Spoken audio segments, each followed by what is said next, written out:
अस्सलाम वालेकुम।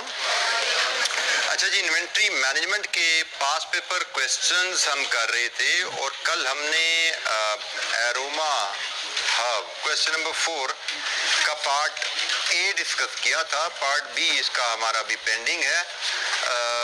Any question part A से कोई इशू या कल की जो डिस्कशन बाकी हुई उसमें से कोई हेल्प गाइडेंस आपको चाहिए तो बात कीजिए जी। कल के लेक्चर से कोई मसला मसाइल हमने पार्ट ए इसका देख लिया था, कंप्यूट ईओक्यू, और ईओक्यू हमने निकाला था 4635 हमने एमसीक्यू ये ईओक्यू निकाला था। ठीक है जी, यही था हमारा हाल कल का। अब हम पार्ट बी पढ़ते हैं और इसको फिर हल करते हैं before we move forward. Calculation में जो मैक्सिमम यूजेज है अगर वो पर मंथ हो और जो मैक्सिमम लीड टाइम है वो 6 मंथ के साथ हो, तो जो मैक्सिमम यूजेज है वो 6 मंथ के लेंगे हम लोग। मैक्सिमम यूजेज पर मंथ है आपका और मैक्सिमम लीड टाइम 6 मंथ्स है, तो usages maximum usages into maximum lead time 6 महीने का मैक्सिमम यूजेज बिल्कुल ठीक है। मंथली यूजेज अगर मैक्सिमम आपको गिवन है और मैक्सिमम लीड टाइम 6 मंथ्स है तो यूजेज इनटू मंथ्स। क्या परेशानी है? ठीक है। अच्छा जी, पार्ट बी इसका determine the amount of saving if any which can be achieved by AH by adopting the stock management system based on EOQ। मतलब आप EOQ पे शिफ्ट होंगे तो उससे क्या फायदा है? हमारी करंट पॉलिसी है 6 मंथली ऑर्डर, मतलब 60,000 खरीदने के लिए 30,000 का ऑर्डर। करंट पॉलिसी 30,000 का ऑर्डर है और अब हम मूव करना चाह रहे हैं 4635 पे। हमसे पूछा जा रहा है बताइए एनुअल सेविंग इसकी वजह से क्या आप ले सकते हैं? तो हमें दो ऑर्डर साइजेस के लिए एनुअल कॉस्ट कंपेयर करनी है। ऑर्डर साइजेस दो हैं जी, एक 30,000 का और एक 4635 का, और हमें इनके लिए जो कैलकुलेट करनी है values annual cost of ordering, holding and purchase, क्योंकि डिस्काउंट भी बदल रहा है ना। और फिर यहाँ पे हम देखेंगे टोटल और फिर लेंगे सेविंग अगर हमें कोई मिल रही है ईओक्यू से।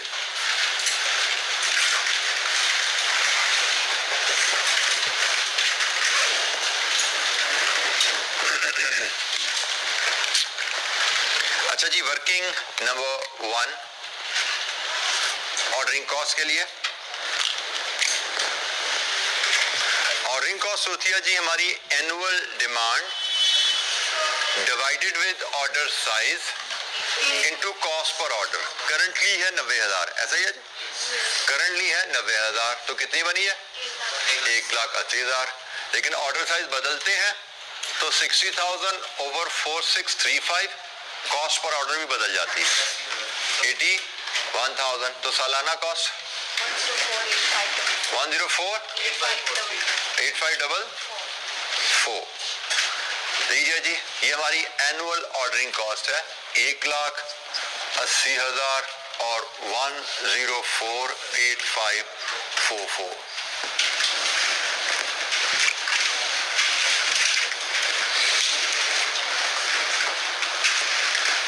Annual holding cost working 2। Annual holding cost कल हमने ईओक्यू जब कैलकुलेट किया था तो हमने उसके लिए CH डिटरमिन किया था। हमने CH कैलकुलेट किया था फॉर EOQ। कल क्या था जनाब 452.48। लेकिन करंट पॉलिसी के तहत ये तो एप्लीकेबल नहीं है ना, क्योंकि करंट पॉलिसी में हमारा होल्डिंग कॉस्ट परचेज प्राइस फर्क है। तो मैं अगर CH फिलहाल करंट पॉलिसी के लिहाज से देखूं तो वो क्या बनता है मेरा?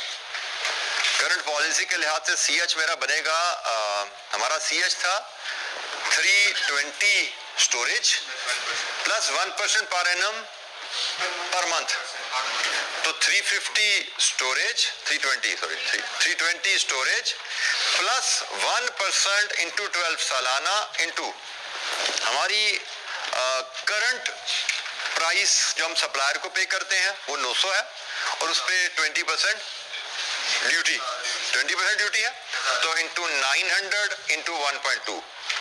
अब जरा देखिएगा बोर्ड पे था, अगर कैलकुलेशन को फॉलो करने के लिए ये मेरी प्राइस टू सप्लायर है और ये इसकी ड्यूटी है, तो टोटल मेरी कॉस्ट ये बन गई ना जो मैं पे कर रहा हूँ, और ये से 1% टू 12 फाइनेंस कॉस्ट आ गई, तो finance cost plus storage cost मिला के कितनी बन गई 449.60। लीजिए जी, ये हमारे पास 2 CH आ गई हैं। अब इनके मुताबिक हम एनुअल होल्डिंग कॉस्ट कैलकुलेट करते हैं। जब हम करंट EOQ को फॉलो कर रहे हैं तो हमारी एनुअल होल्डिंग कॉस्ट रहेगी order size by 2 4635। Safety stock तो नहीं है यहाँ पे, है किधर है, कहाँ पे है जी? Maintains a buffer stock equal to 15 days sales, 15 दिन की सेल के बराबर सेफ्टी स्टॉक है। इसमें ऐड करेंगे 15 दिन की सेल, साल की सेल 60,000 तकसीम कितने दिन साल में 360 इंटू 15। लीजिए जी, ये बफर स्टॉक ऐड हो गया, ये आपकी एवरेज इन्वेंट्री होगी। एवरेज इन्वेंट्री मल्टीप्लाइड विद 452.48 कितना बना जी? होल्ड 7852714।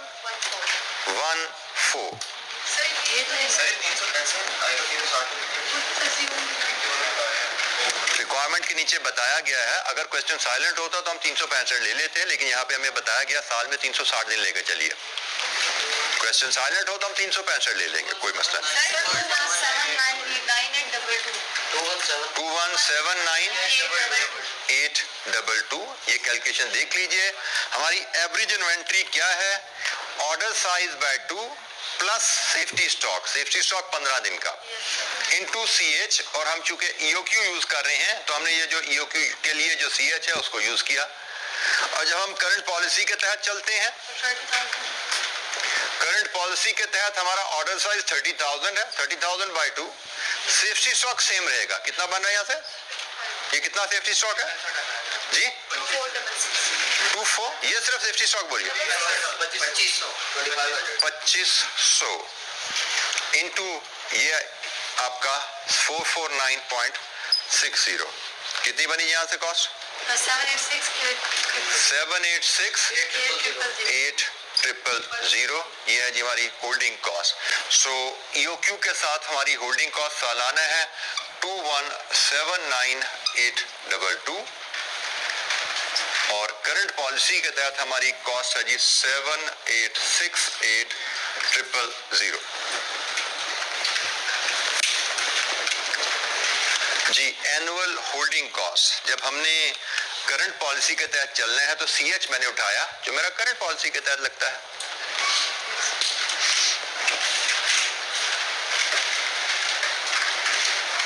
जी एनी क्वेश्चन?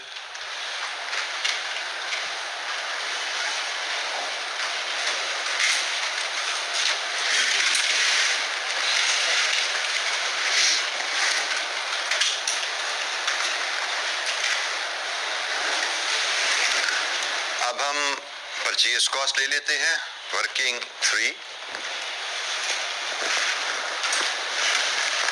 वर्किंग 3 मैं इधर नीचे यहाँ पे ही कर लेता हूँ।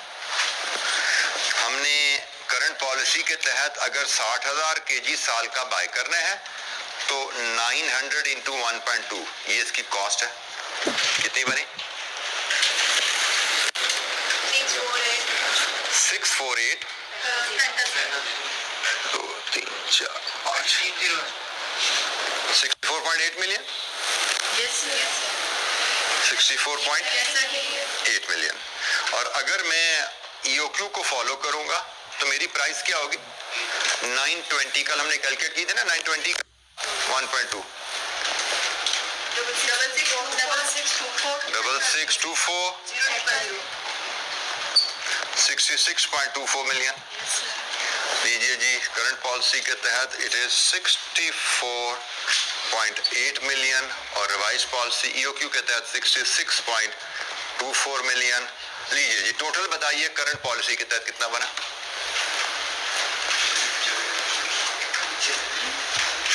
140 बेटा तसल्ली से टोटल कीजिए, जल्दी नहीं है। 72.8 72.848 मिलियन। जी यहाँ पे 69 46 8366। लीजिए जी, सेविंग कितनी है, दोनों का डिफरेंस लीजिए।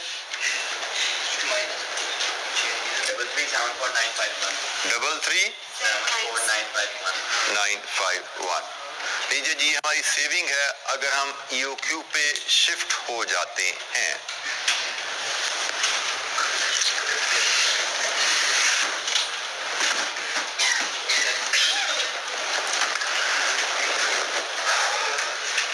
क्या गलत है भाई?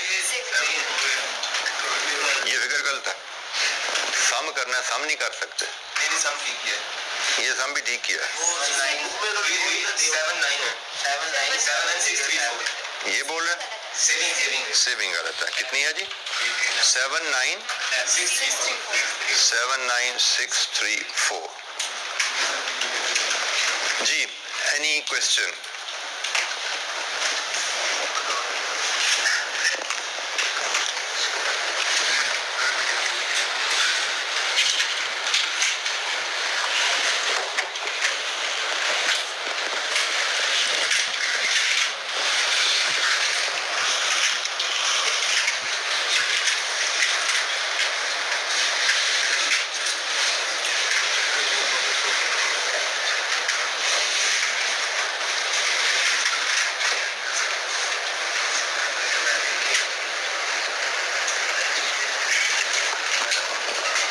हमारे एग्जामिनर के आंसर से जब हम कंपेयर करते हैं तो माइनर से डिफरेंस नजर, आज के डिफरेंस की वजह मैं आपको शेयर कर देता हूँ, लेकिन आपको डिफरेंस को रिमूव करने की कोशिश नहीं करनी। जिससे आपको सिखाया जा रहा है, जिससे हमने किया, ठीक है जवाब ठीक है।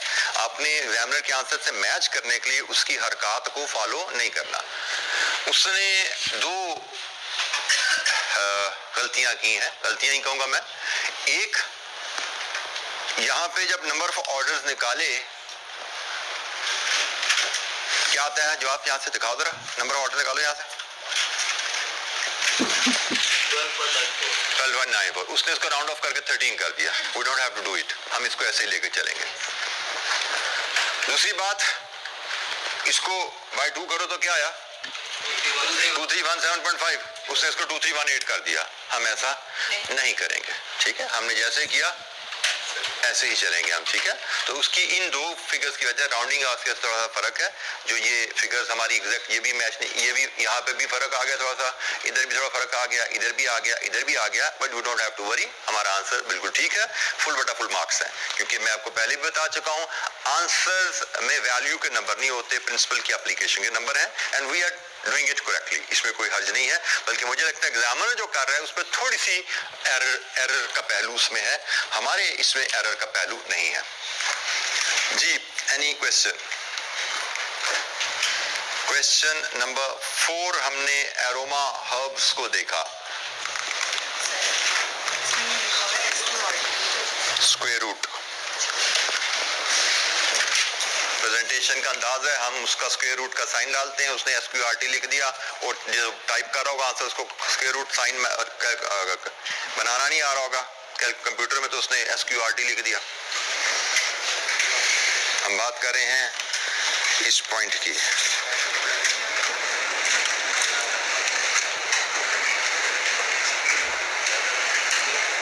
ये SQRT क्या है? तो ये अंडर रूट EOQ के फॉर्मूले के अंडर रूट को उसने SQRT लिखा हुआ है।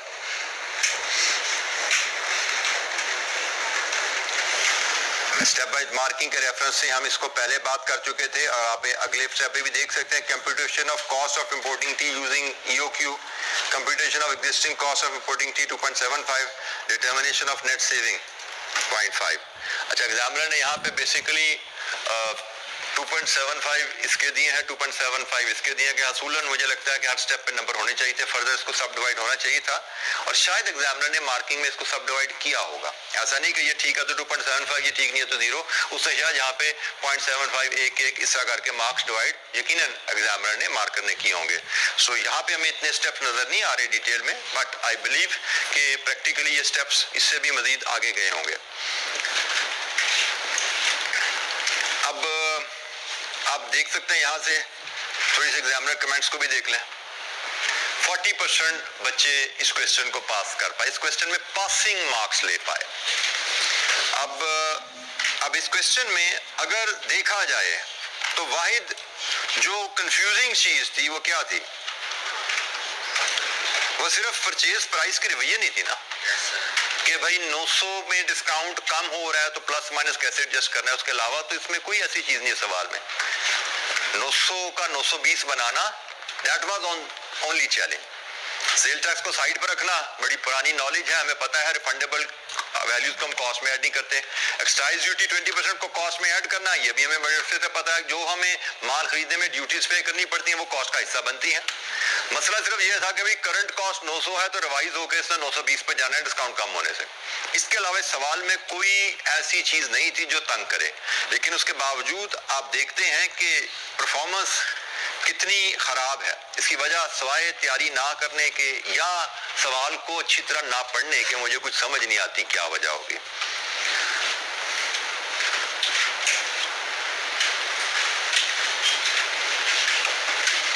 कहते ये बहुत से बच्चों ने सवाल सिर्फ पार्ट ए तक ही किया, पार्ट बी किया ही नहीं। मिस्टेक्स क्या है? कॉस्ट ऑफ फाइनेंसिंग और inventory was ignored in calculating holding cost. Some students applied total holding cost in the formula instead of applying holding cost per kg. Many candidates did not know how the new purchase price was to be calculated. वही discount की adjustment जो हम बात कर रहे हैं। Sale tax was included.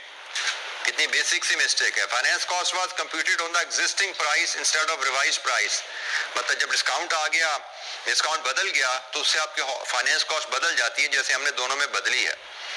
Number of students could not understand the number of purchase order under the existing situation was 2 per annum. वो जो उसने 6 मंथली ऑर्डर कहा है, बच्चे उसको समझ ही नहीं पाए कि करंट ऑर्डर पॉलिसी है क्या। मंथली ऑर्डर का मतलब साल में 2 ऑर्डर। अच्छा जी, क्वेश्चन नंबर 5, नेक्स्ट क्वेश्चन हम देखते हैं, क्वेश्चन नंबर 5, और इसमें क्या नया मिलेगा हमें सीखने को। ये क्वेश्चन जी 13 मार्क्स का है। Calculate economic order quantity 7 marks. A vendor has offered CL a quantity discount of 2% on all orders of minimum 7500 kg. Advise CL whether the offer of the vendor may be accepted. So EOQ 7 number, discount offer valuation 6 number. 13 mark का सवाल है और ये model paper में आपको सवाल दिया गया था चोको किंग, वहां से हम इसको लेके चल रहे हैं जी। Choco King Limited produces and markets various brands of chocolates. Producer है जी ये, मतलब बनाता है और बेचता है chocolates. Having annual demand of 80,000 kg. The following information is available in respect of cocoa powder, which is the main component of the chocolate and represents 90% of the total ingredients. एक अहम इंग्रेडिएंट जो chocolate बनाने में इस्तेमाल होता है वो cocoa powder है, उससे रिलेटेड कुछ इंफॉर्मेशन है। 90% चॉकलेट में कोको पाउडर है। कॉस्ट पर केजी 600 है। Process losses are 4% of input, मतलब प्रोडक्शन में हमारा कुछ इंग्रेडिएंट जाया भी हो जाता है, जो कि 4% ऑफ इनपुट होता है।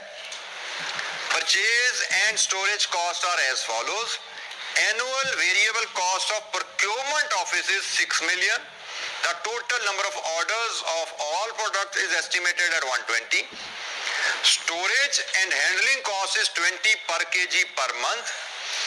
Other carrying cost is estimated at 5 kg per month. CL maintains a buffer stock of 2000 kg. Calculate economic order quantity. दोबारा जरा सवाल पढ़ लीजिए, फिर हम इस पे डिस्कशन करते हैं। Read the question again.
Values चाहिए, CO, D, CH।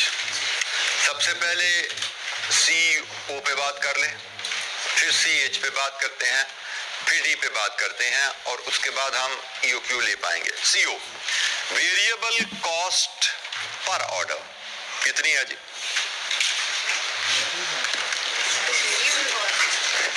अब उसने हमें, अब देखिए एग्जाम्पल क्वेश्चन है, अब चीजें थोड़ी सी हिलेंगी। हमें वेरिएबल कॉस्ट पर ऑर्डर चाहिए, उसने हमें सीधी तरह वेरिएबल कॉस्ट पर ऑर्डर नहीं दी, लेकिन उसने कहा पर क्यों कॉस्ट पर ऑर्डर करना किस डिपार्टमेंट की जिम्मेदारी होती है? उसने कहा जी जो प्रोक्योरमेंट डिपार्टमेंट है उसकी सालाना वेरिएबल कॉस्ट है 6 मिलियन और पूरे साल में उसने 120 ऑर्डर दिए, तो यहां से हम आसानी से कॉस्ट पर ऑर्डर निकाल सकते हैं। अच्छा, यहाँ पे एक और देखिए, थोड़ा आगे जाओगे ना, वो कहेगा सालाना कॉस्ट 6 मिलियन है। अब सालाना कॉस्ट में तो फिक्स भी आ जाती है, फिर वो साथ इंफॉर्मेशन देगा इसमें फिक्स 20% है और ऑर्डर इतने दिए हैं, तो फिर वहां पे आपने ख्याल रखना है सालाना कॉस्ट में से फिक्स निकालनी है, वेरिएबल कॉस्ट बचेगी, वेरिएबल कॉस्ट को नंबर ऑफ ऑर्डर से डिवाइड करना है। तो यहाँ पे वो स्टेप नहीं है, यहाँ पे दी उसने वेरिएबल कॉस्ट है, उसने पूरे साल की वेरिएबल कॉस्ट, और वेरिएबल कॉस्ट होती वही है जिसका ताल्लुक ऑर्डर से है, नंबर ऑफ ऑर्डर से है। 6 मिलियन तकसीम 120, so rupees 6 million divided with 120 number of orders, it is rupees 50,000। ये CO आ गया। CH के लिए उसने दो डाटा दिए हैं, कहते हैं जी एक 20 kg पर मंथ है, दूसरा 5 पर केजी पर मंथ। हमें तो पर केजी पर एनम चाहिए होता है, ठीक है? तो हमारी CH बनेगी 20 + 5 × 12, इट इज रुपीज 300 पर केजी पर एनम। ये हमारी CH आ गई। पर मंथ दी गई है तो हमें पर यूनिट पर ईयर चाहिए होती है, यूनिट ऑफ मेजरमेंट यहाँ पे केजी है, तो पर केजी पर ईयर चाहिए थी, हमने दोनों को ऐड किया और 12 से मल्टीप्लाई कर दिया। अब आखिरी आइटम आइए B। What is B?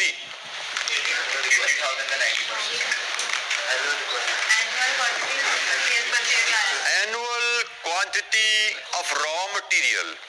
Which raw material in this case?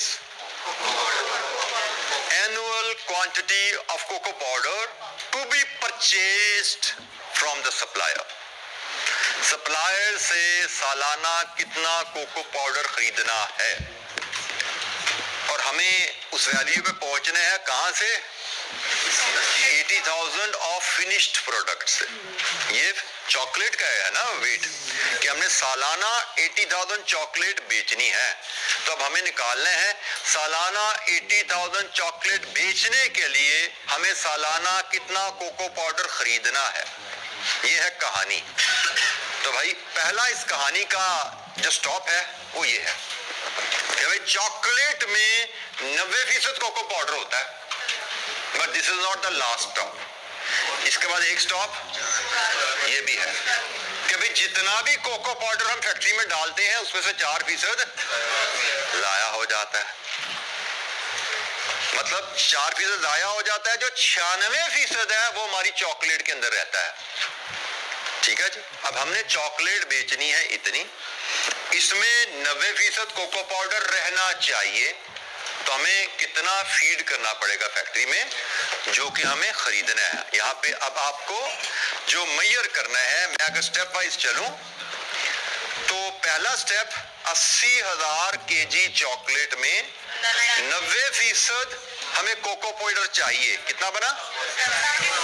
72,000। ये कोको पाउडर है जो चॉकलेट का हिस्सा बन के बिकना है। चॉकलेट का हिस्सा बन के बिकना है, लेकिन चॉकलेट का हिस्सा जो बनना है सिर्फ उतना ही तो नहीं डालना हमने मशीन में, मशीन में ज्यादा डालेगा। हमें बताया गया है इनपुट का 4% जाया हो जाता है। परसेंटेज से डील करना सीखो जरा। जो डालते हो उसका 4%, मतलब 100 डालोगे, 100 में से 4 जाया होगा, बाकी कितना बचेगा? बाकी ये बचेगा। तो ये कितना है? ये 96 है। फीड कितना है करना है? 75,000। अच्छा, यहाँ पे अभी एक स्टेप आया नहीं, अभी एक स्टेप और इससे ऐड हो सकता है। वो है ओपनिंग क्लोजिंग स्टॉक दे दिया जाता है कोको पाउडर का। ये तो कोको पाउडर है जो हमने मशीन में डालना है, ये वही है ना कोको पाउडर कि हम 75,000 kg मशीन में डालेंगे, 4% इसमें से जाया होगा, 72,000 चॉकलेट का हिस्सा बनेगा। तो अभी चूंकि हमें ओपनिंग क्लोजिंग स्टॉक अवेलेबल नहीं है तो हम समझते हैं जो मशीन में डालना है सारा खरीदोगे, लेकिन हमें यहाँ पे opening closing stock of cocoa powder भी दिया जा सकता था। वो कहता जी मेरे पास, अब सवाल सुनो जरा, यहां तक तो बात पहुंच गया ना। अब वो सपोज वो कहता है मेरे पास ऑलरेडी 5,000 कोको पाउडर स्टॉक में पड़ा हुआ है, ठीक है, मेरे पास ऑलरेडी 5,000 कोको पाउडर स्टॉक में पड़ा हुआ है, माइनस कर दोगे, खरीदना कितना हुआ 70,000।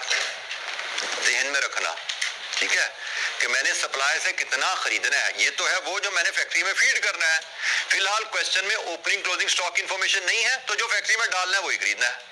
लेकिन ओपनिंग क्लोजिंग स्टॉक इंफॉर्मेशन आ जाएगी तो फिर जरा हिसाब और बनेगा। जैसे मैंने कहा, अगर कहता ओपनिंग स्टॉक में 5,000 पड़ा हुआ है तो मैं तो कहता जी 75,000 डालना है, 5,000 पहले पड़ा हुआ, खरीदना तो 70,000 है। लेकिन साथ वो कह देता क्लोजिंग स्टॉक में भी 2,000 रखना है भाई, फिर ऐड कर दोगे, फिर 72,000 खरीदोगे, ठीक है ना। मतलब इसमें से ओपनिंग स्टॉक माइनस किया, क्लोजिंग स्टॉक ऐड किया, तो परचेजेस आ जाएंगे। तो ये इक्वेशन बेसिक से एक याद रखिएगा, आपको जिसकी जरूरत आगे कहीं पड़ सकती है कि purchase is equal to usages requirement minus opening stock plus closing stock. यही पढ़ा ना हमने अभी, यही हमने हिसाब लगाया था ना अभी, कि मैंने आपसे क्या पूछा था, यूजेज 75,000 है, ओपनिंग स्टॉक में 5,000 पड़ा हुआ है, तो आपने कहा जी वो निकाल दो, 70 खरीदेंगे। फिर मैंने कहा क्लोजिंग स्टॉक में भी 2 चाहिए, आपने कहा जी 72 खरीदेंगे, ऐड कर दो। यही सिंपल इक्वेशन है ना आपकी। तो परचेज आपकी क्या होती है, usages minus opening stock plus closing stock. It is very logical, हमें को रट्टा लगाने की जरूरत नहीं थी, लेकिन मैंने आपको आपकी आसानी के लिए फार्मूला लिख दिया। अदरवाइज हमें कॉन्सेप्चुअली चीज पता है कि ओपनिंग स्टॉक क्लोजिंग स्टॉक हमारी परचेज को कैसे इफेक्ट करता है। पर इस केस में यही हमारी वैल्यू है डी की, 75,000 डी। तो बताइए यहां से हमारा EOQ 5,000 kgs, this is EOQ। 7 number, बड़ा मजे का सवाल है, इतने से काम के 7 नंबर। तो ये वैसे बात है, एग्जाम में ऐसा होता है, आप लोग पैनिक कर जाते हो, परेशान हो जाते हो। एक मुश्किल सवाल आया, आप परेशान हो गए। यू नीड टू रियलाइज कि जहां मुश्किल सवाल आएंगे वहां पे आसानियां भी हैं, ठीक है। जैसे जिंदगी में कुरान कहता है ना कि मुश्किलात से आसानियां भी है, तो पेपर में भी ऐसा ही होता है, मुश्किलात आती हैं तो आसानियां भी होती हैं। हमें मुश्किलात से घबराना नहीं होता, मुश्किलात से हौसले से गुजरना है और आसानियों का इंतजार करना है, वो भी हमारे सामने आएंगी। बल्कि मैं तो आपको कहता हूं एग्जाम में पहले आसानियां ढूंढो, आसान सवाल पहले करो, क्योंकि मुश्किल सवालों को पहले हाथ डालते रहो तो इतना घबरा जाते हो, इतने थक जाते हो ज़हनी तौर पे कि आसान सवाल करने जोगे भी नहीं रहते आप। तो पहले आसान सवाल ढूंढ के उनको करो, मुश्किल सवालों को साइड पे करो।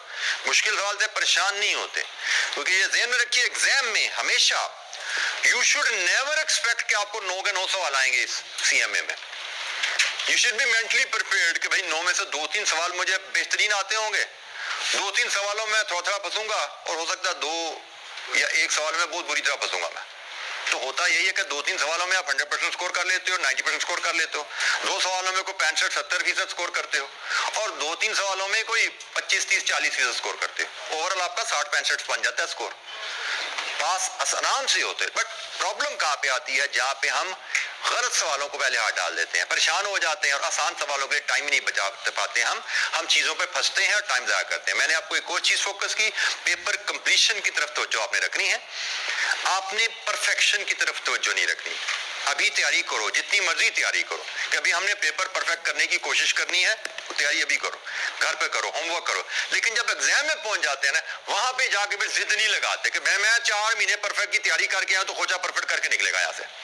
फिर बच्चा पास भी नहीं होकर निकलता, सिर्फ पास भी नहीं होकर निकलते, फेल होकर निकलते हैं वहां से। अभी जितनी तैयारी करनी है कर लो, वहां पर जाके भाई अब मैदान जंग में आ गए, अब तो जंग जीतनी है, तो जंग जीतने के लिए 50+ चाहिए, वो वहां पे ये ध्यान में रखना होता है। जंग जीतने के लिए 50+ चाहिए, जंग जीतने के लिए परफेक्ट तो भाई 100 के लिए चाहिए है। तो 100 के लिए हमें कोई मेहनत करने की वहां पे जरूरत नहीं, क्योंकि 100 के लालच में अक्सर बच्चे वहां पे फेल हो जाते हैं, पास भी नहीं हो पाते। तो वहां पे हमारे ज़हन में स्टेप वाइज मार्किंग ध्यान में रहनी चाहिए। 100 मार्क्स का लालच नहीं करना, 100 स्कोर का लालच नहीं करना, 100 अटेम्प्ट का लालच करना है कि पेपर पूरा करें हम, जो आता है करते जाए। जिस स्टेप पे फंसे, जैसे मैंने कहा परचेज प्राइस नहीं निकल रही, होल्डिंग कॉस्ट परचेज प्राइस पे डिपेंडेंट था, नहीं परचेज प्राइस निकल रही, मट्टी डालो, जो करंट है वही लेके चल पड़ो, 2 नंबर कट जाएंगे, 3 नंबर कट जाएंगे, सवाल तो पूरा करो ना कि हमें परचेज प्राइस समझ नहीं आ रही है, पूरा सवाल ही छोड़ जाए। ठीक है, so this approach should work. EOQ हमारा जी खत्म हुआ। एनी क्वेश्चन ईओक्यू की डिटर्मिनेशन में यहाँ पे किसी बच्चे को कोई गाइडेंस चाहिए? नेक्स्ट स्टेप है जी, डिस्काउंट आ गया। 7500 के ऑर्डर साइज पे 2% का डिस्काउंट है।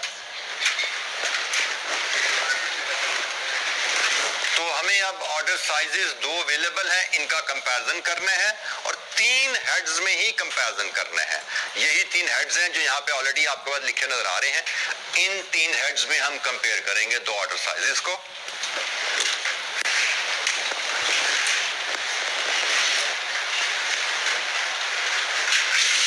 एक है जी ईओक्यू 5000, ये पार्ट ए से आ गया। दूसरा है 7500 जो कि बल्क ऑर्डर साइज है। अच्छा, यहाँ पे मैं फिर तवज्जो दिला दूं, अगर आपसे पार्ट ए में ईओक्यू नहीं निकल रहा, ईओक्यू जूम कर लो 2000, 3000, 4000, 6000, ये पार्ट करके आप पूरे 7 नंबर इसके ले सकते हो, 6 नंबर। ईओक्यू नहीं निकला, आपको कुछ समझ नहीं, अज्यूम करो 0 वहां पे, बट इसका मतलब ये नहीं कि फिर हम ये पार्ट करेंगे ही नहीं। भाई ईओक्यू नहीं पता तो कंपैरिजन कैसे करें, ये इशू है ही नहीं भाई। ईओक्यू का सवाल इंडिपेंडेंट है, ये सवाल इंडिपेंडेंट है। उसमें 5000 आंसर नहीं निकला आपसे, छोड़ दो, आप यहाँ पे 4000 लिखो, 2000 लिखो, 6000 लिखो, जवाब बना लो, उसके हिसाब से सॉल्व कर दो। अज्यूमिंग के ईओक्यू लिख दो, यहाँ पे जो अज्यूम किया मैंने, ईओक्यू मुझे समझ नहीं आई थी, पार्ट है कि मैं अज्यूम कर रहा हूँ ईओक्यू 3000 है, 6000 है, सवाल कर दिया, इस सवाल के नंबर आपको पूरे मिल जाएंगे अगर यहाँ पे कैलकुलेशन आपने ठीक किया सारी। सो ऑर्डरिंग कॉस्ट, इसमें क्या चेंजेस है? कुछ है चेंज? सिर्फ परचेज प्राइस ही चेंज होनी है। होल्डिंग कॉस्ट सीधी है, उसका कोई ताल्लुक नहीं बनता। अच्छा जी, हम फटाफट अगर जरा इसको सॉल्व करें, वर्किंग 1, वर्किंग 2 एंड वर्किंग 3 उसी तरह ही चले। वर्किंग 1 मैं यहाँ पे करता हूँ जनाब, 75,000 डिवाइड विद 5000 मल्टीप्लाइड विद 50,000,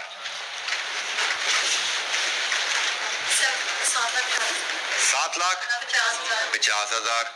दूसरा case 75,000 divided with 7,500 into 50,000, 5 lakh. ये जी हमारी एनुअल ऑर्डरिंग कॉस्ट है दोनों ऑप्शन में, 7,50,000 और 5 लाख।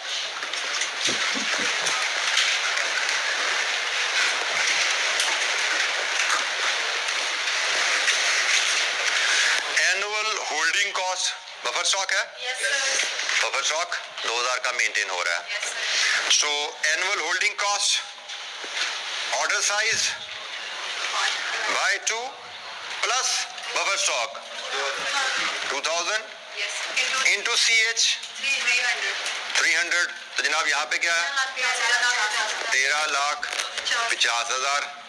और अगर 7,500 को फॉलो करेंगे तो 7,500 divide by 2 plus 2000 multiplied with 300,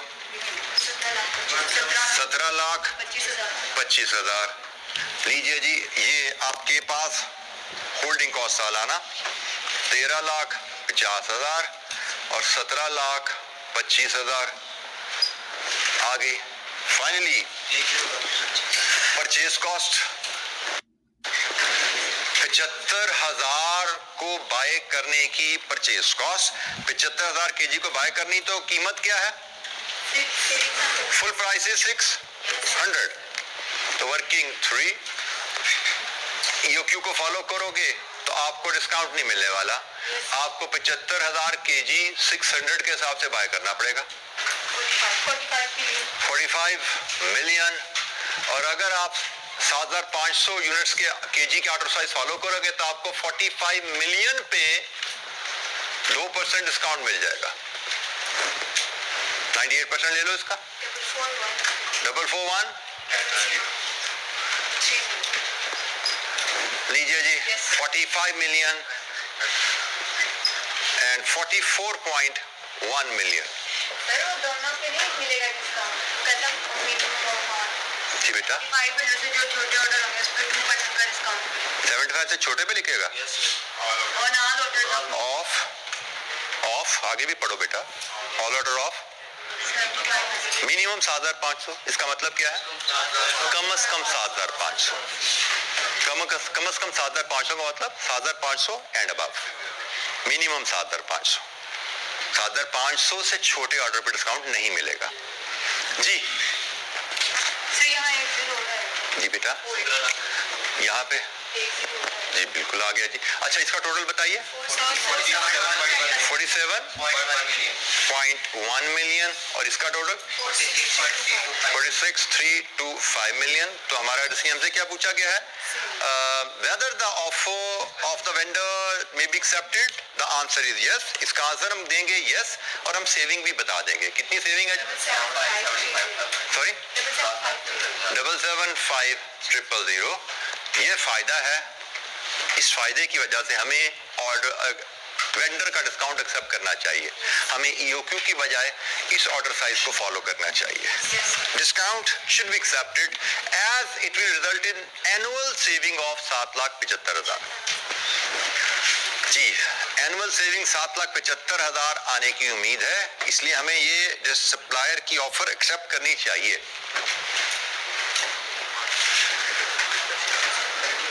अब इस सवाल में ये इन्वेंट्री की एडजस्टमेंट लॉस की एडजस्टमेंट यहाँ पे हमने थोड़ी डिस्कस की और वही परसेंटेजेस के हिसाब से चीजों को वैल्यूज को एडजस्ट करना वो एक्टिविटी यहाँ पे हमारी रिवाइज हुई any question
question number 7 spring 12 का क्वेश्चन 1 है कुछ नए कुछ पुराने क्वेश्चन मिक्स करके हम कर रहे हैं इसमें रिक्वायरमेंट है evaluate whether OL should avail the quantity discount from vendor 10 number का सवाल है डिस्काउंट ऑफर क्या हमें अवेल करनी चाहिए हमें इसके स्टेप्स पता है इस तरह के सवालों में पहले हम EOQ कैलकुलेट करते हैं then EOQ versus bulk order size जैसे अभी हमने परफॉर्म किया comparison annual ordering cost of holding ordering and purchase in तीन कॉस्ट को कंपेयर करते हैं तो हमने सोच लिया हमें क्या करना है let's read the question OR Limited is manufacturer of sports bicycle. The company buys tires from local vendor. Following data relating to a pair of tires has been extracted from OL's record. The tire is a raw material ingredient जिसके ऊपर हमसे शायद EOQ calculate करने को कहा जाएगा. Cost 1,000. Storage cost based on average inventory ये आपने ध्यान में रखना है data relating to a pair of tyre है ये एक पेयर की कॉस्ट है ये एक पेयर की स्टोरेज कॉस्ट है insurance cost based on average inventory store keeper salary included in absorbed overheads 8 रुपए cost incurred on final quality check at the time of delivery 10 रुपए Other relevant details are as under. Cost of inventory comprises. ये इसकी बात कर रहे हैं जी ये cost ऊपर given है 1000 comprises of purchase price and absorbed overheads expenses of 100 per pair. उसने कहा जी 1000 में absorbed overhead भी शामिल है 100 रुपए के. Annual demand for tires is 200,000 pairs. Ordering cost per order is 8,000. Delivery cost per order is 3,000. OL's rate of return on investment in inventory is 15%. लीजिए जी ये डाटा है. Recently the vendor has offered a quantity discount of 3% on order of minimum of 5,000 pair. 5,000 minimum order करो, उस पे discount मिलेगा आपको 3% का. और हमसे कहा जाए जी डिस्काउंट लें या ना लें, तो हमें सबसे पहले क्या करना है जी, EOQ, हमें EOQ कैलकुलेट करना है. उसके बाद EOQ versus 5,000 order size versus 5,000 order size जो डिस्काउंट है, हमें इनका कंपैरिजन करना है. पढ़िए जरा डाटा और फिर EOQ की कैलकुलेशन की तरफ चलते हैं. Read through the data again, क्योंकि मेन इशू जैसे मैंने आपको रिपीटेडली कहा हुआ है, आपको क्वेश्चन की रीडिंग में और रेलेवेंट डाटा की एक्सट्रैक्शन में आता है. तो क्वेश्चन पढ़िए और देखिए आपको जो वैल्यूज चाहिए EOQ के लिए वो कहाँ पड़ी हुई हैं.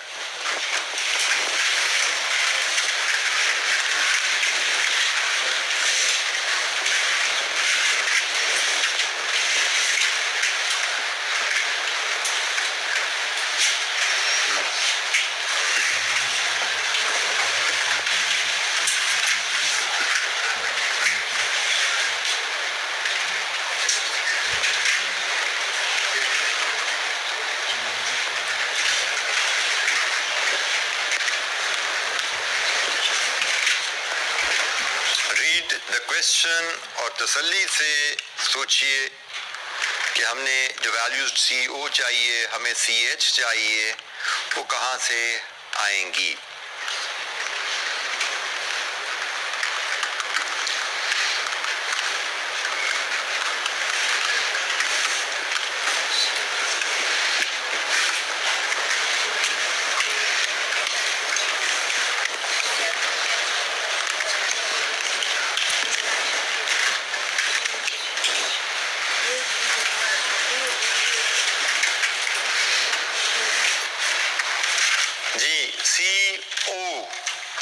कितनी है वैल्यू?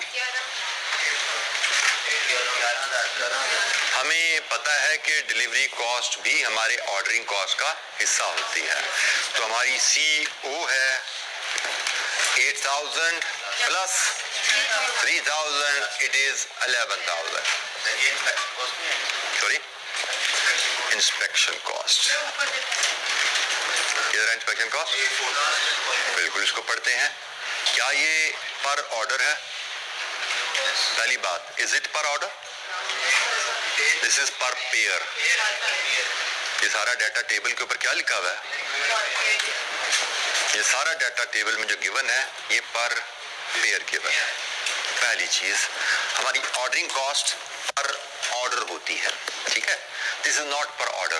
पहला इशू हुआ. दूसरा issue, this is cost incurred on final quality check. Final quality check क्या रॉ मटेरियल का होता है? तो फिनिश गुड्स का होता है. तो ये रॉ मटेरियल का क्वालिटी चेक नहीं है. रॉ मटेरियल का क्वालिटी चेक होता तो वो हमें पर ऑर्डर दिया जाता, तो फिर हम जरूर ऐड करते कि पर ऑर्डर 500 रुपये 1,000 रुपये की इंस्पेक्शन है, हम इसमें ऐड कर लेते. बट ये पर पेयर है, पर पेयर ऑफ टायर्स है, और ये फाइनल क्वालिटी चेक है. ये पर ऑर्डर नहीं है और ये फिनिश प्रोडक्ट का इंस्पेक्शन है. This is not part of our ordering cost. Ordering cost में इंस्पेक्शन जो होती है वो रॉ मटेरियल की इंस्पेक्शन होती है. ठीक है, सो क्वेश्चन को समझ के हमारा इशू एक और मैं बताऊं क्या है कि हमें चीज जो ये पहले ग्लास में जो लगता है ना ये ऐसे है, हम वैसे ट्रीट कर जाते हैं. मतलब जैसे इस बच्चे को लगा कि इसको इसमें शामिल होना चाहिए तो सोचे समझे बगैर अक्सर बच्चे ट्रीट कर जाते हैं. सो आपको अगर लगे कि भाई इसको ऐसे होना चाहिए, रीथिंक करो. क्यों भाई? जैसे मैंने कहा क्या ये पर ऑर्डर है, तो फौरन जवाब है ये तो पर ऑर्डर नहीं है. ऑर्डरिंग कॉस्ट हमारी पर ऑर्डर होती है, तो ये तो पर ऑर्डर है ही नहीं. बात यहीं पे खत्म हो जाती है कि जब ये पर ऑर्डर नहीं है तो हम इसको पर ऑर्डर बना सकते हैं. हमें पता है ऑर्डर कितने यूनिट्स का होता है, वो तो हम निकालने जा रहे हैं. वही तो हम EOQ तो निकालने जा रहे हैं, तो हमें तो पता नहीं ऑर्डर कितने यूनिट्स का होता है, तो हम इसको पर ऑर्डर नहीं बना सकते. This is not per order. जब पर ऑर्डर नहीं है तो वहीं से भी रिजेक्ट हो जाती है. लेकिन फिर भी मजीद तसल्ली के लिए भाई ये फाइनल क्वालिटी चेक है. फाइनल क्वालिटी चेक तो फिनिश गुड्स की होती है, रॉ मटेरियल की नहीं होती. ठीक है, तो दिस इज आउट जी. हमारी ऑर्डरिंग कॉस्ट इज 8,000 जमा 3,000 11,000. हमारी होल्डिंग कॉस्ट डी तो यहाँ से उठा लो, डी तो यहाँ पे गिवन है, ये 2 लाख, ये तो सीधा गिवन है, इसमें कोई एडजस्टमेंट रिक्वायर्ड नहीं है। 2 लाख पेयर्स हैं, तो ये हम पेयर्स की कहानी चला रहे हैं, क्योंकि हर चीज पेयर में चल रही है, तो हमारी डिमांड भी पेयर में चल रही है, 2 लाख पेयर, क्योंकि कॉस्ट भी पेयर की है, होल्डिंग कॉस्ट भी पेयर की है, सब कुछ पेयर के हिसाब से चल रहे हैं, हम ऑर्डर भी पेयर में निकालेंगे। तो ये हो गया। अब आइए होल्डिंग कॉस्ट के ऊपर। होल्डिंग कॉस्ट में क्या क्या कंपोनेंट्स आ रहे हैं? स्टोरेज पर पेयर है तो वेरिएबल होगी, इंश्योरेंस ये भी पर पेयर है, इंश्योरेंस तो होती ही वेरिएबल है, हमें पता है, ठीक है। इंश्योरेंस का तो इंश्योरेंस कॉस्ट जो इन्वेंट्री की है वो वेरिएबल ही होती है, क्योंकि एसेट की इंश्योरेंस एसेट की वैल्यू पे डिपेंडेंट है। जितनी इन्वेंट्री ज्यादा होगी उतनी इसकी वैल्यू ज्यादा होगी, उतनी उसकी इंश्योरेंस एक्सपेंस ज्यादा होगा, तो ये भी वेरिएबल है, ये दोनों होगी। और तीसरी फाइनेंस कॉस्ट, ये भी तो वेरिएबल होल्डिंग कॉस्ट है ना भाई। तो हमारी इन्वेंट्री के होल्डिंग कॉस्ट के 3 कंपोनेंट्स हैं, एक स्टोरेज, एक इंश्योरेंस और एक फाइनेंस। अब फाइनेंस कॉस्ट परसेंटेज में गिवन है, इसको रुपीस कैसे बनाते हैं? परसेंटेज को मल्टीप्लाई करते हैं cost incurred in buying 1 unit, इस केस में 1 पेयर। एक पेयर को खरीदने में कितना खर्चा लगता है हमारा? तो एक पेयर खरीदने में कितना खर्चा लगता है? 900 रुपए, 1000 नहीं, 900। क्योंकि उसने कहा जी, यहाँ पे लिखा हुआ है उसने कि इस 1000 में शामिल है क्या? एब्जॉर्ब्ड ओवरहेड, जो कि मशीन की डेप्रिसिएशन है, वो मेरा खर्चा तो नहीं लगा ना खरीदने में। तो हम यहाँ पे वो प्राइस लेते हैं जिसमें मेरी जेब से पैसा इन्वेस्ट हुआ। फाइनेंस कॉस्ट में ये करने जा रही हूँ ना भाई। फाइनेंस कॉस्ट तो उसी अमाउंट पे करोगे जब पैसे मेरी जेब से गए हैं। तो इस 1000 रुपए की कॉस्ट में मेरी जेब से जो जा रहा है वो 900 है इसको खरीदने के लिए। बाकी तो एब्जॉर्ब्ड ओवरहेड है। एब्जॉर्ब्ड ओवरहेड क्या है? डेप्रिसिएशन फॉर एग्जांपल ले लो, तो डेप्रिसिएशन मेरी जेब से निकली है कुछ? नो, वो तो एक अकाउंटिंग एंट्री होती है, जेब से पैसा तो नहीं जाता। बाकी हम ओवरहेड की मद में बात नहीं करते, बट हम जब यहाँ पे कहते हैं तो आसानी के लिए याद रख लो कि भाई हम ये परसेंटेज को अप्लाई करते हैं उस वैल्यू पे जो एक यूनिट को हासिल करने के लिए मेरी जेब से निकली। तो एक यूनिट को, एक पेयर को बाय करने के लिए मेरी जेब से तो 900 रुपए निकल रहे हैं, तो मेरी जेब से जब पैसा गया मुझे उसी पे बैंक को इंटरेस्ट देना पड़ेगा ना भाई। तो 15% अप्लाइड ऑन 900, तो मेरी जो CH बनेगी that will be 80 plus 60 plus 1000 minus 100 का 15%, 275। लीजिए जी, हमारी टोटल वैल्यूज होगी हैं और यहाँ से EOQ is 4000 pairs of tyres. ये हमारा EOQ पहला स्टेप। सवाल था हमारा EOQ नहीं, सवाल हमारा फर्क था। सवाल था हमारा कि जी हमें वेंडर के क्वांटिटी डिस्काउंट को वेल करना है, तो डिस्काउंट मिल रहा है हमें 5000 पे। 5000 पे 3% डिस्काउंट है, तो सवाल था जी 5000 का ऑर्डर करें या 4000 का। अब ये हमारा सवाल बन गया है। हमें ऑर्डर साइजेस 2, एक EOQ और एक 5000, इनको लेके कंपेयर करना है annual cost of ordering, holding and purchase. लीजिए जी, बताइए और सेविंग के साथ फैसला दीजिए। सेविंग अगर है तो फैसला दीजिए। कंप्लीट कीजिए क्वेश्चन। ये तमाम वैल्यूज आप खुद कैलकुलेट करेंगे। 6 वैल्यूज आपको कैलकुलेट करनी है। हर बच्चा अपने रजिस्टर पे इस सवाल को कंप्लीट करे। जी, हर बच्चे के रजिस्टर पे ये 6 की 6 वैल्यूज चाहिए मुझे वर्किंग के साथ।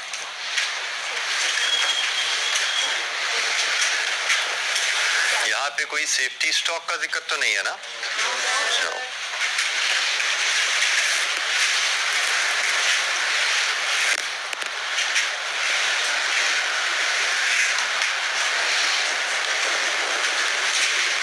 ये क्या है? What is this? 1000 रुपया क्या है? तो क्या निकाल रहा है? कैलकुलेट क्या कर रहे हो भाई? वर्किंग वन किस चीज की है? Ordering cost. कैसे कैलकुलेट होती है? फार्मूला याद है? बोलो जरा, बोलो फार्मूला। सुन रहा हूँ, बोल भाई फार्मूला ऑर्डरिंग। ऑर्डरिंग कॉस्ट कैसे निकालता है? Total demand. दो लगेंगे तुझे, किताब खोल, फार्मूला पढ़। जिंदगी में लगता है तूने किताब खोल के पढ़ी नहीं। फार्मूला किधर है किताब में? तो खोलिए किताब घर जाके या क्लास में आज से पहले।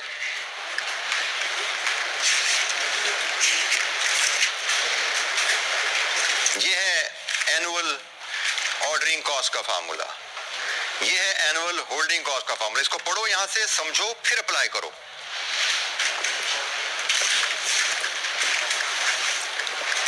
आप लोग समझते टीचर यहाँ फिल्म चला रहा है, फिल्म देखकर चले गए तो बस एंटरटेनमेंट पूरी होगी। जब तक होमवर्क नहीं होगा कुछ नहीं सीखा जाएगा, और कुछ नहीं सीखोगे तो पेपर के पास के करीब भी नहीं जाते, पी के पास भी नहीं पहुंच पाते आप। पास तो बड़ी आगे है।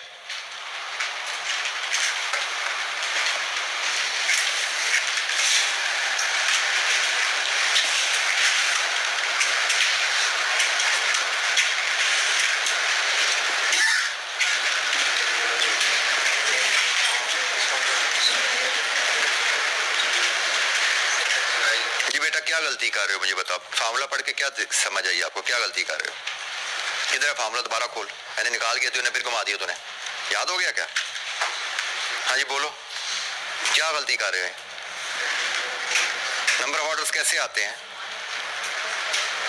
कैसे आते हैं बेटा? ये पढ़ना, नंबर ऑर्डर ये नीचे लिखा है, एनुअल डिमांड ओवर। आपने ये काम ठीक कर लिया? देखो जरा, annual demand over order size, annual demand over order, ये तो ठीक हो गया। आगे आओ। ज़रब किसे देनी है? ज़रब किसे देनी है? ये क्या लिखा हुआ है? कॉस्ट पर, कॉस्ट पर, ऊंची बोल और ऊंची बोल, कॉस्ट पर ऑर्डर। क्या है कॉस्ट पर ऑर्डर? और मैं कितनी बार समझना है, किताब पर जाओ, फार्मूला पढ़ो, फिर हल करो।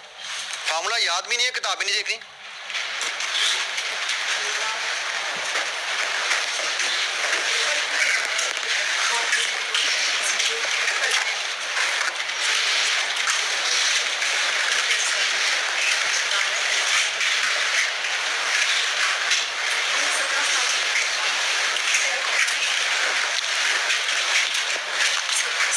हाँ जी, ऑर्डरिंग कॉस्ट 5,50,000 और यहाँ पे 4,40,000।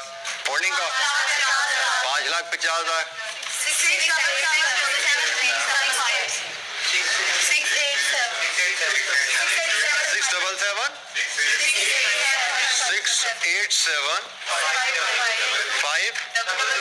687,500। Purchase cost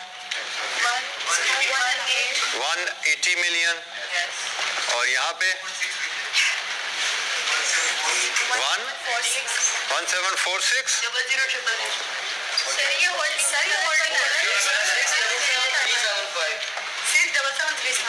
677,375। इतना क्या मसला पड़ गया इसमें भाई? ये आपकी डिस्काउंट आने से होल्डिंग कॉस्ट में आपकी रिवीजन आ जाती है, 275 नहीं रहेगा। यहाँ पे आपको 3% डिस्काउंट मिल जाना है। इस पोर्शन पे 3% डिस्काउंट आना है। आपकी holding cost will not be 275। Discount आने से होल्डिंग कॉस्ट बदल जाएगी। जहां पे भी होल्डिंग कॉस्ट की मेजरमेंट में आपने परसेंटेज इस्तेमाल की है, डिस्काउंट आने से होल्डिंग कॉस्ट बदलती है। ये वैल्यूज 6 आपके सामने आ रही हैं। किसी वैल्यू पे एतराज है तो पूछिए। मतलब एक ये पॉइंट हम कई दफा क्लास में डिस्कस कर चुके हैं, लेकिन मैं देख रहा हूं बहुत से बच्चों ने ये गलती की हुई है, होल्डिंग कॉस्ट को रिवाइज नहीं किया। वजह नहीं समझ आ रही, क्यों नहीं आप सीख रहे ये बात, क्यों नहीं याद कर रहे ये बात जी? आपने फैसला देना है। फैसला देने के लिए मुझे लगता है सेविंग निकालना जरूरी है। जब तक सेविंग निकालते नहीं हो फैसला कैसे दे सकते हो? सेविंग निकालोगे तो बताओगे सेविंग है या नहीं है। इधर कितना टोटल? 1899 1811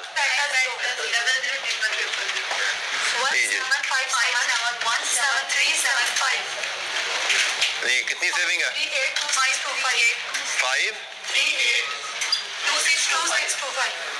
आपका आंसर होगा चूंकि सप्लायर से डिस्काउंट लेने में हमें इस अमाउंट का फायदा है, तो we must accept the offer.